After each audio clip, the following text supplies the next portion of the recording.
നമ്മുടെ ശിവരാത്രി ദിവസങ്ങൾ അടുത്തുകൊണ്ടിരിക്കുന്ന ഈ ദിവസങ്ങളിൽ നമ്മുടെ മനസ്സിൽ എന്തുമാത്രം ശിവഭക്തിയും ശിവ ആരാധനയും എല്ലാം നമ്മുടെ മനസ്സിൽ നിറഞ്ഞു നിൽക്കുകയല്ലേ. അപ്പോൾ ഞാൻ ശിവന് വേണ്ടി ഒരു കീർത്തനം, ഒരു നാമം ഇന്നലെ ജപിച്ചിരുന്നു. ഇന്ന് നിങ്ങളെ എല്ലാവരെയും കൂട്ടി നമുക്ക് ശിവരാത്രി ആലുവ മണപ്പുറത്തേക്കൊന്ന് പോയാലോ? ബാ. പെരിയാറേ പെരിയാറേ പർവ്വത നിലയുടെ പനിനീരേ, കുളിരും കൊണ്ടു കുണുങ്ങി നടക്കും മലയാളി പെണ്ണാണു നീ, ഒരു മലയാളി പെണ്ണാണു നീ. പൊന്നലകൾ പൊന്നലകൾ ഞൊറിഞ്ഞുടുത്ത് പോകാനൊരുങ്ങുകയാണല്ലോ, പൊന്നലകൾ പൊന്നലകൾ ഞൊറിഞ്ഞുടുത്ത് പോകാനൊരുങ്ങുകയാണല്ലോ. മലയാറ്റൂർ പള്ളിയിൽ പെരുന്നാളു കൂടണം, ശിവരാത്രി കാണേണം നീ, ആലുവ ശിവരാത്രി കാണേണം നീ. അപ്പം നമ്മൾ പള്ളിയിൽ പോയി കുർബാന കൂടി പെരിയാർ നദിയുടെ തീരത്തുള്ള ആലുവ മണപ്പുറത്ത് നമ്മൾ ശിവരാത്രിയും കണ്ടു. മതിയായില്ലേ? എല്ലാവർക്കും ശിവനെ പ്രാർത്ഥിച്ചില്ലേ? ഇനി നമുക്ക് നമ്മുടെ അമ്പലഭവനത്തിലെ എൻ്റെ കുട്ടിക്കാല കഥകളിലേക്കാണ് നിങ്ങളെല്ലാവരെയും ഞാൻ ക്ഷണിച്ചുകൊണ്ട് പോകുന്നത്. കുട്ടിക്കാല കഥകളെന്ന് പറഞ്ഞു കഴിഞ്ഞാൽ ശിവരാത്രി ഞങ്ങളുടെയൊക്കെ മനസ്സിലൊരു ഭയങ്കര ഒരു ഉത്സവമായിരുന്നു. കാരണം തൃക്കുരുറ്റ് മഹാദേവ ക്ഷേത്രത്തിലാണ് ഞങ്ങളെല്ലാം ശിവരാത്രി ഉത്സവം കാണാൻ പോകുന്നത്. അവിടെ ഒരു മഹാദേവൻ്റെ വളരെ ഭയങ്കരമായ ഒരു ക്ഷേത്രമാണ്. ആ ക്ഷേത്രത്തിൽ നാനാവിധ മതക്കാരുടെ എല്ലാവരുടെയും കൂടി പൈസ എല്ലാം കളക്ട് ചെയ്താണ് അവിടുത്തെ ഉത്സവം നടത്തുന്നത്. ജാതി മതഭേദമന്യെയാണ് ആ അമ്പലത്തിലെ ഉത്സവം 7 ദിവസം നീണ്ടു നിൽക്കുന്ന ശിവരാത്രി മഹോത്സവം നടക്കുന്നത്. അതിനൊരു ഐതിഹ്യമുണ്ട്. അത് ഭൂതത്താന്മാർ കിട്ടിയ ഒരു വലിയ മതിലുള്ള ഒരു അമ്പലമാണ്. ആ ഭൂതത്താന്മാർ ഒറ്റ രാത്രി കൊണ്ടാണ് ആ മതിൽ അവിടെ കെട്ടിയത്. അത് നേരം വെളുത്തപ്പം കോഴി കൂവിയപ്പം ആ മതിലിൻ്റെ കുറച്ച് ഭാഗം അവർക്ക് കെട്ടാനായില്ല, അവർ മറിഞ്ഞുപോയി. ഇപ്പോഴും ആ മതിൽ അങ്ങനെ തന്നെ പൊട്ടിക്കിടക്കുകയാണ്. ഇപ്പോഴും ആ മതിലൊന്ന് യോജിപ്പിക്കാനോ ആ മതിൽ പൂർത്തിയാക്കാനോ ആർക്കും സാധിച്ചിട്ടില്ല. അതാണ് അവിടുത്തെ ഐതിഹ്യം. പിന്നെ കൊച്ചിലെയൊക്കെ അമ്മയുടെ കൂടെ അവിടെ കലശം കാണാൻ പോയിട്ടുണ്ട്. അത് കഴിഞ്ഞ് വൈകിട്ട് ശിവരാത്രി ദിവസങ്ങളിലെ രാത്രിയിൽ അവിടെ നൃത്തമുണ്ട്. ശിവൻ്റെ ആ ബിംബം തലയിലേറ്റിക്കൊണ്ട് തിരുമേനി ആ കർപ്പൂരം കത്തിച്ച് അതിൻ്റെ ഇടയിൽ കൂടെയുള്ള ആ അനുഗ്രഹിച്ചുള്ള ആ ഓട്ടം, അതൊന്ന് കാണേണ്ട നൃത്തം തന്നെയാണ്. കൊച്ചിലെ കണ്ട ഓർമ്മകളെയുള്ള എനിക്ക്. ഭഗവാൻ അനുഗ്രഹിച്ചാൽ ഇനി ഏതെങ്കിലും ഒരു പ്രാവശ്യം അവിടെ വന്ന് മഹാദേവൻ്റെ ആ നൃത്തം കണ്ട് മനസ്സ് നിറഞ്ഞ് കൈകൂപ്പി വരണമെന്നാണ് എൻ്റെ ആഗ്രഹം. ഇനി ഇതാണ് ശിവരാത്രിയുടെ കുരട്ടിയിലുള്ള ഉത്സവത്തിൻ്റെ ഇത്.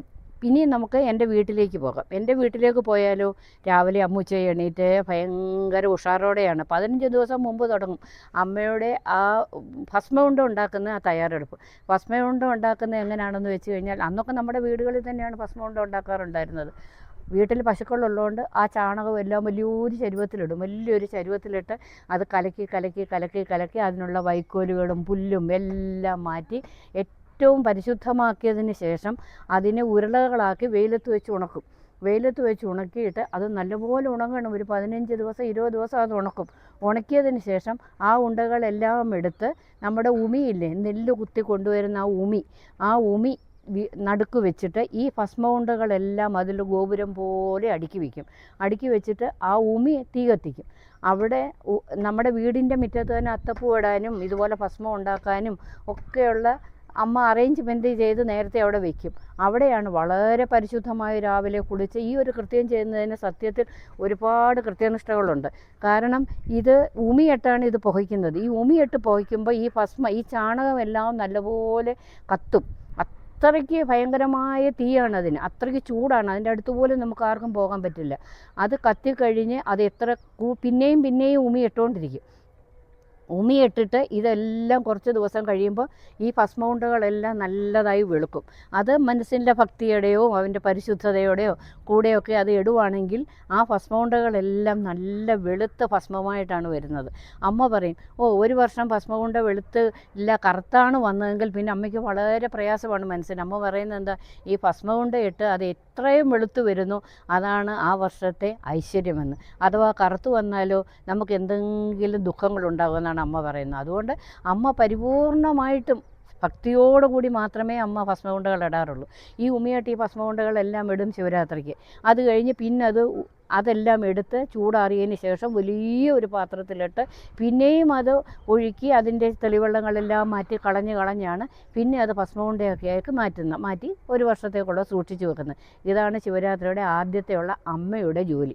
രണ്ടാമത്തെ ജോലി എന്ന് പറഞ്ഞാൽ ഞങ്ങളുടെ വീട്ടിലെ എല്ലാ കാര്യങ്ങളും ചെയ്യുന്ന തേങ്ങ ഇടുന്നതും അങ്ങനെ കൃഷി കാര്യങ്ങളും എല്ലാം നോക്കുന്ന ഒരാളാണ് ചെല്ലപ്പൻ രാവിലെ വരും. തലേ ദിവസമേ ചെല്ലപ്പൻ വരും. ചെല്ലപ്പൻ വന്നിട്ട് എന്താ ചെയ്യുന്നത്, വീട്ടിലുള്ള നമ്മുടെ കാർഷിക ഉൽപ്പന്നങ്ങൾ എന്ന് പറഞ്ഞാൽ കാച്ചിൽ, ചേന, ചേമ്പ് ഇതെല്ലാം അമ്മ സ്റ്റോർ മുറിയിൽ കൊണ്ടുവന്ന് നിറച്ച് വയ്ക്കും. ശിവരാത്രി തലേ ദിവസം ഇതെല്ലാം എടുത്തിട്ട് ചെല്ലപ്പൻ എടുത്തുകൊണ്ട് പോയി അതെല്ലാം കണ്ടിക്കും. ചേനയുടെയൊക്കെ മുകൾ ഭാഗം വെച്ചിട്ട് അത് കഷ്ണങ്ങളാക്കി ചേനയുടെയും ചേമ്പിൻ്റെയും കാച്ചിലിൻ്റെയും എല്ലാം പ്രധാന ഭാഗങ്ങളെടുത്ത് മാറ്റി വെച്ചിട്ട് ഇതെല്ലാം ചേന മാത്രം ചാണകവെള്ളത്തിൽ മുക്കി വെയിലത്ത് വെച്ചിട്ട് പിറ്റേ ദിവസം രാവിലെ വന്ന് കുഴിയെടുത്തിട്ട് ഈ കാച്ചിലും ചേനയും ചേമ്പും എല്ലാം അമ്മയുടെ കൈകൊണ്ട് അമ്മ നടും. അങ്ങനെയാണ് ചെല്ലപ്പൻ്റെ ജോലി. അങ്ങനെയാണ് കാച്ചിലും ചേനയും ചേമ്പും ശിവരാത്രിക്കാണ് ആദ്യമായിട്ട് ഭൂമിയിലേക്ക് താത്തു വെക്കുന്നതും വെക്കുന്നത് അന്നത്തെ ദിവസമാണ്. പിന്നെ മൂന്നാമതൊരാളുള്ളതെന്ന് പറഞ്ഞു കഴിഞ്ഞാൽ ഞങ്ങളുടെ വീട്ടിലെ എല്ലാ കാര്യങ്ങളും വീട്ടിലെ പുറം ജോലികളെല്ലാം ചെയ്യുന്ന ഒരാളായിരുന്നു ശിവരാമൻ പട്ടാളത്തിൽ ജോലിയുള്ളൊരു മനുഷ്യനായിരുന്നു. പിന്നെ അങ്ങേർക്ക് എന്തോ കാരണം കൊണ്ട് അയാൾ വിരമിച്ച് വന്നപ്പോൾ പിന്നെ വീട്ടിലെ കാര്യങ്ങളെല്ലാം പുറം ജോലികളെല്ലാം ചെയ്യുന്നത് തേങ്ങ ഇടുന്നതും പുഞ്ചയെ പോകുന്നതും പശുവിനെ കുളിപ്പിക്കുന്നതും സകല കാര്യങ്ങളും ഓൾ ആൻഡ് സോളായിരുന്നു ശിവരാമൻ. രാവിലെ വീട്ടിൽ വരും, ഒരു ചായ കൂടിയൊക്കെ കഴിഞ്ഞൊരു മുറുക്കാനും ഒക്കെ തുപ്പി അവർ രണ്ടുപേരും വരും, ജഗദമ്മയും വരും. വന്നിട്ടാണ് എല്ലാ ജോലികളും ചെയ്യുന്നത്. ശിവരാമന് ശിവരാത്രി എടുക്കുമ്പോൾ ഉള്ള ജോലി എന്ന് പറഞ്ഞു കഴിഞ്ഞാൽ ഓല വെട്ടിയിട്ട് അതിൻ്റെ തുഞ്ചാണി ഭാഗം ഉണ്ടല്ലോ, മുൻവശത്തെ ഭാഗം, അതെല്ലാം വെട്ടി വെയിലത്തിട്ട് ഉണക്കും. ഒരു 4-5 തുഞ്ചാണി ഒന്നിച്ച് വലിയ കയറുകൊണ്ട് കെട്ടി അതിൻ്റെ മുൻവശം ഒന്ന് മടക്കി എന്തെങ്കിലും വാഴപ്പോളയോ എന്തെങ്കിലും നനഞ്ഞ സാധനങ്ങൾ കൊണ്ട് അറ്റത്ത് കെട്ടിയിട്ട് അതൊരു സൈഡിൽ വെക്കും. സന്ധ്യയാകുമ്പോഴോ അമ്മ നാമമൊക്കെ ജപിച്ച് ശിവൻ്റെ നാമസങ്കീർത്തനങ്ങളെല്ലാം ചൊല്ലിയതിന് ശേഷം അന്ന് ഉപവാസമാണ്. പക്ഷേ അന്നൊക്കെ എൻ്റെ ഓർമ്മയിൽ അന്ന് ഉച്ചയ്ക്ക് ഒരു നേരം അരി ആഹാരം ഉണ്ടാണ് എനിക്ക് ഓർമ്മയുള്ളത്. കാരണം അന്ന് ചക്കയൊക്കെ കൊണ്ടുവന്ന് ബാലൻകൊച്ചാൻ്റെ കടയിൽ നിന്ന് ചക്കയൊക്കെ കൊണ്ടുവന്നിട്ട് അവിയലൊക്കെ വെച്ച് കൂട്ടിയ ഒരു ഇതാണ് എനിക്കുള്ളത്. പക്ഷേ ഇപ്പോൾ എല്ലാവരും ഉപവാസമാണ് എടുക്കുന്നത്. വൈകിട്ട് അരിയാഹാരം കഴിക്കത്തില്ല, ഗോതമ്പായിരിക്കും. അത് ദോശയോ ഉപ്പുമാവോ എന്തെങ്കിലും ആയിരിക്കും അന്നത്തെ ആഹാരം.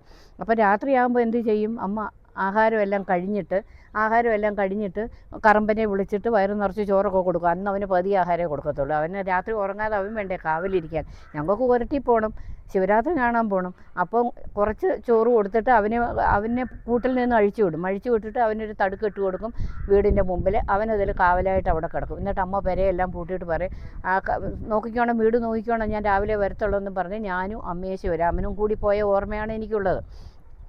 അങ്ങനെ പോകുമ്പോൾ ശിവരാമന് ചൂട്ടുകട്ട എടുത്തിട്ട് തീപ്പെട്ടി കൊണ്ട് തീ കത്തിക്കും. കാരണം അതിങ്ങനെ വീശിക്കൊണ്ടാണ് പോകുന്നത്. കാരണം ആ തീ ഒത്തിരി കത്തി കഴിയുമ്പോൾ അത് മണ്ണിൽ വെച്ചൊന്ന് ഉടച്ചിട്ട് കുറച്ച് തീ അതിന് അറ്റത്ത് കാണും. അത് കാറ്റത്ത് ഇങ്ങനെ നടന്നു പോകുമ്പോൾ ഇങ്ങനെ വീശുമ്പം ചെറുതായിട്ട് തീ വരും. വീട്ടിലൊരു ടോർച്ചുണ്ട്, പക്ഷേ അത് അമ്മ ഉപയോഗിക്കത്തില്ല. അത് കള്ളന്മാരാരെങ്കിലും വരുമ്പോൾ മാത്രമേ അത് ഉപയോഗിക്കത്തുള്ളൂ. ഈ ചൂട്ടുകറ്റയും കൊണ്ടാണ് ഒട്ടുമുക്കാലും ആൾക്കാരും ഇടവഴിയിൽ കൂടെ ശിവരാത്രി കാണാൻ നമ്മുടെ കൊരട്ടിയിൽ പോകുന്നത്. അങ്ങനെ ഈ ചൂട്ടുകറ്റ എടുത്ത് സൈഡിൽ ഇങ്ങനെ കയ്യിൽ പിടിച്ചിട്ട് എന്നെ എടുത്ത്, ഞാൻ കൊച്ചുകുട്ടിയാണ്, എനിക്കത് ഓർക്കുമ്പോൾ ഇപ്പോഴും നാണക്കേടുണ്ട് പറയാൻ. ഞാൻ കൊച്ചു കുഞ്ഞാണ്, ചെറിയ ഫ്രോക്കിട്ട് നടക്കുന്ന 2ാം ക്ലാസ്സിലൊക്കെ പഠിക്കുന്ന സമയമാണ്. ശിവരാമൻ ഇന്നലെ എൻ്റെ ആങ്ങളെ എന്നോട് ചോദിച്ചു, നിനക്ക് ഓർമ്മയുണ്ടോ ശിവരാത്രിക്ക് ശിവരാമൻ നിന്നെ കൊണ്ട് പോയ കാര്യം? ഞാൻ പറഞ്ഞു എനിക്ക് ഓർമ്മയുണ്ട്. ഈ ശിവരാമൻ എന്ത് ചെയ്യുമെന്നറിയാവോ, എല്ലാം കഴിഞ്ഞിട്ട് എന്നെ എടുത്ത് തോളത്ത് വെക്കും. വെച്ച് തോളൻ്റെ ഒരു കാലും മുന്നോട്ടും ഒരു കാലും പുറകോട്ടും. കുരങ്ങ് അള്ളിപ്പിടിച്ചിരിക്കുന്നത് എങ്ങനെ അതേപോലെ ശിവരാമൻ്റെ തലയിൽ ഞാൻ അള്ളിപ്പിടിച്ചിട്ട് ഇങ്ങനെ നടപ്പാണ്. ശിവരാമൻ്റെ തോളത്ത് ഞാനും കയ്യിൽ ചൂട്ടുകയറ്റിയും, അമ്മ മുമ്പിലും ശിവരാമൻ മുമ്പിലും അമ്മ പുറകിലും. ഇങ്ങനെയാണ് ഞങ്ങൾ ശിവരാത്രിക്ക് പോകുന്നത്.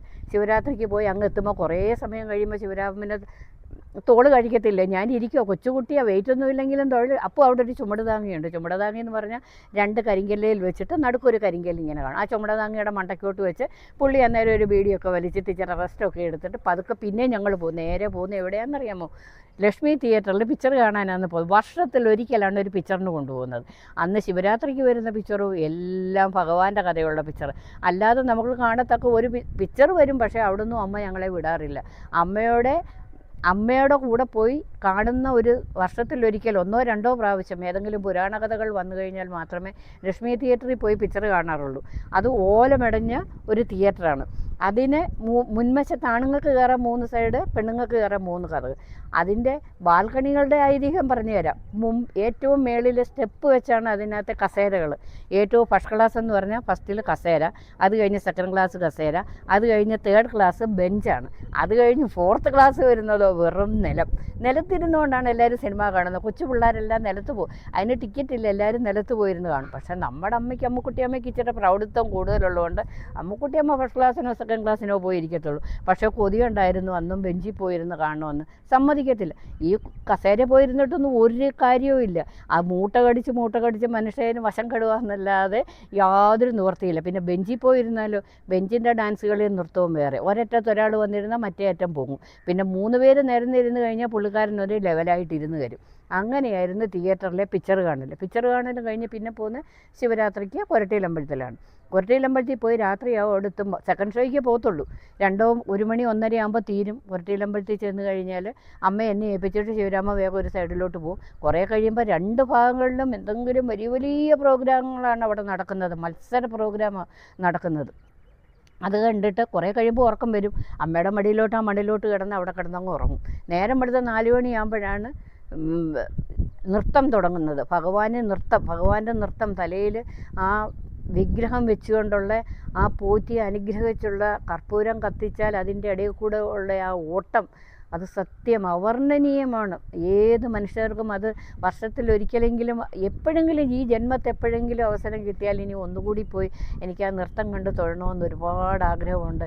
മഹാദേവൻ്റെ അനുഗ്രഹം ഉണ്ടാകട്ടെ എന്നാണ് ഞാൻ ആഗ്രഹിക്കുന്നത്. ഈ വർഷം എനിക്ക് ഏതായാലും പോകാൻ പറ്റില്ല, അടുത്ത വർഷം നോക്കാം. ഇതാണ് ശിവരാത്രി ഐതിഹ്യം. പിന്നെ തിരിച്ചു വരുന്നതോ ബസ്സിലായിരിക്കും. ഫസ്റ്റ് ബസ് കാണും, ഏതെങ്കിലും പറക്കോടം ബസ്സോ ഏതെങ്കിലും ബസ് കാണും. അപ്പോൾ അമ്മ പറയും വേണ്ട ഉറക്കള ചിരിക്കുകയല്ലേ നമുക്ക് പോകാമെന്നും പറഞ്ഞ് ബസ്സിൽ കയറി തിരിച്ച് വീട്ടിൽ വരും. പിന്നെ ഇതാണ് ഞാൻ കൊച്ചിലെ അനുഭവിച്ച എൻ്റെ ശിവരാത്രി. ഇതുപോലെ നിങ്ങൾക്കും അനുഭവങ്ങളുണ്ടാകുമെന്ന് അറിയാം.